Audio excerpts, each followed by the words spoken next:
বন্ধুরা আসসালামু আলাইকুম। আজকে আপনাদেরকে অল্প সময়ের ভিতরে তৈরি করে দেখাবো ডায়েট সালাদ। তো এখানে আমি কিছু শসা কুচি কুচি করে কেটে নিয়েছি। তারপরে নিয়েছি এখানে 3 ধরনের আচার। এখানে তেঁতুলের আচার, জলপাইয়ের আচার, চালতার আচার, এই 3 কালারের আচার আছে এবং বড়ইর আচারও আছে। এটাকে মিক্স করব। তো প্রথমেই তার সাথে দিয়ে দিচ্ছি কিছু ছোলা সেদ্ধ করা।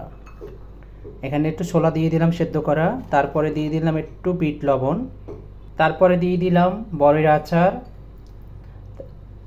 তারপরে দিয়ে দিলাম চালতার আচার, তারপরে দিয়ে দিলাম জলপাই এবং তেঁতুল মিক্স করা আচারগুলো। এবার দিয়ে দিলাম চাপ মশলা। এখানে চাপ মশলা আছে, মশলাটা একটু বেশি করে দিয়ে দিলাম।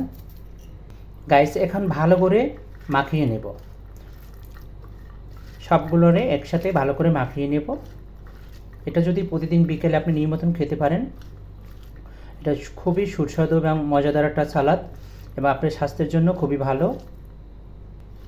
এখানে কাঁচা পেঁয়াজ, টমেটো, ধনেপাতা এগুলো সব কিছু অ্যাড করা যাবে গাইস।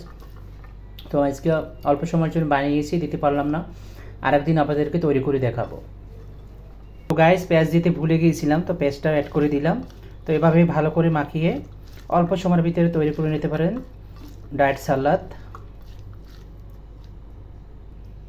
সো গাইস, হয়ে গেল আমার খুব অল্প সময়ের ভিতরে ডায়েট সালাদ।